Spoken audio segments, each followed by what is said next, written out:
আসসালামু আলাইকুম দর্শক, welcome back to BD Sadia cooking studio.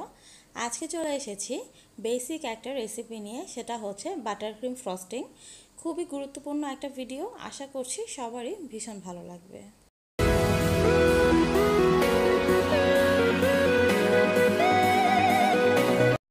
Frosting তৈরির জন্য একটা বোল নিয়েছি। বোলের মধ্যে এবার আমি 200 গ্রাম বাটার দিয়ে দিচ্ছি।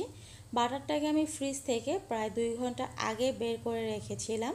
বাটারটা যখন নরম হয়ে আসবে, তবে গলে যাবে না, সেই অবস্থায় ফ্রস্টিংটা করতে হবে।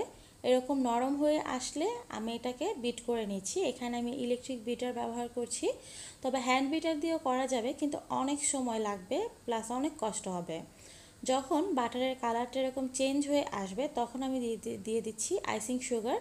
এখানে আমি 200 গ্রাম বাটারের সাথে 1 কাপ পরিমাণ আইসিং সুগার দিচ্ছি। আপনারা যদি মিষ্টিটা আরেকটু বেশি চান, তাহলে আরেকটু বাড়িয়ে আইসিং সুগারটা দিতে পারেন।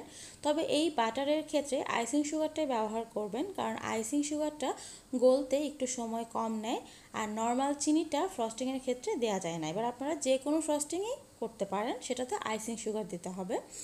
সাইড থেকে আমি একটা ছুরি দিয়ে বাটারগুলো মাঝখানে এনে দিচ্ছি, দিয়ে আমি আবারও চিনি দিচ্ছি, দিয়ে বিট করে নেব। এবং আমি কিন্তু ফুল বাড়িয়ে বিট করছি, স্পিডে বিট করছি, এবং ফুল স্পিডেই বিট করতে হবে। দিয়ে দিচ্ছি এবার 2 টেবিল চামচ লিকুইড দুধ। দুধটাকে আমি জাল করে রেখেছিলাম। দুধটা দিয়ে আমি ফুল স্পিডে বিট করব। বিট করা হয়ে গেলে আমি আবারও দুধ দিয়ে দিচ্ছি।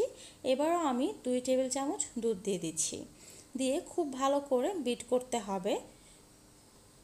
বিট করা যখন হয়ে যাবে, তখন আমি এখানে দিয়ে দিচ্ছি 1 চা চামচ পরিমাণ ভ্যানিলা এসেন্স। ভ্যানিলা এসেন্সটা স্কিপ করতে পারেন, চাইলে নাও দিতে পারেন, কোনো অসুবিধা নেই, এটা সম্পূর্ণ অপশনাল। খুব ভালো করে এখন বিট করে মিশিয়ে নিচ্ছি। এখানে চিনি সম্পূর্ণ দেয়া হয়ে গেছে, আর দুধও দেব না।